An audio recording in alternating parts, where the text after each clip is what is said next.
Okay, my name is Rob, and I'm from RJB Fitness and Nutrition Consulting. We offer coaching services, nutrition, sports nutrition, things of that nature. We are here to talk today about breathing.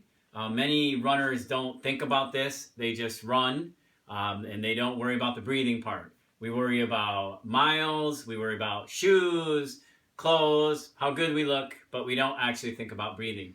There's been many different opinions on breathing. Some people do through their nose, out through their mouth. We actually believe in using the biggest part of your face, and that is your mouth. So use your nose, that's fine. But what we want to talk about is how do we get to be more efficient runners versus the breathing, using the breathing aspect. One thing you have to look at is your running posture. So when you're running, a lot of people like to look down. Nobody wants to trip. But the problem is when we look down, if we're running and looking down all the time, we close this off. We shorten the windpipe. We want to look up. So you want your chin straight, your eyes straight ahead, so that this is at its optimal position. So we're getting enough air in. We don't want to go too high and stretch it out. Okay, no one wants to look up. And we don't want to keep looking down. Now I know, when I run dirt roads, there's holes, there's things we need to pay attention to. So I can glance down. At the end of a race, you don't want to trip over the mats. So you can glance down. But you don't want to consistently look to the ground. You want to keep this open. Another problem that people have is conditioning the muscles around the lungs. This is why you have to do speed work. These muscles around the lungs have to get stronger. They have to be able to handle the lungs moving in and out. That'll take some time to do.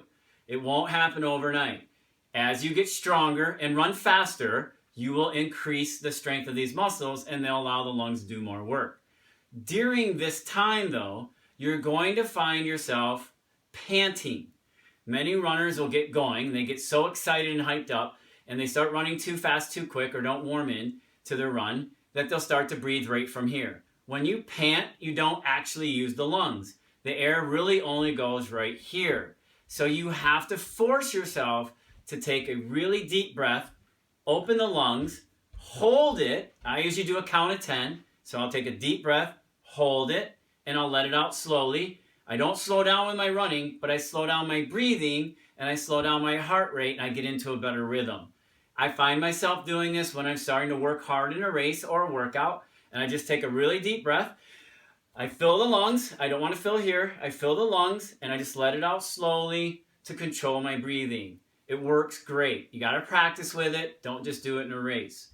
So if you feel yourself panting, you're breathing from here, really shallow, take that deep breath, hold, let it out slow, you'll idle yourself back down. It really does help. It'll also bring the heart rate down. Okay, if you don't, the heart starts beating too quickly, you get ahead of yourself, and eventually you're not going to feel good with your run, you're going to want to pull out. Simple breathing tips that you can do to help yourself get stronger. Make sure you're filling the lungs, the chest comes out, not your stomach. So good luck to you from RJB.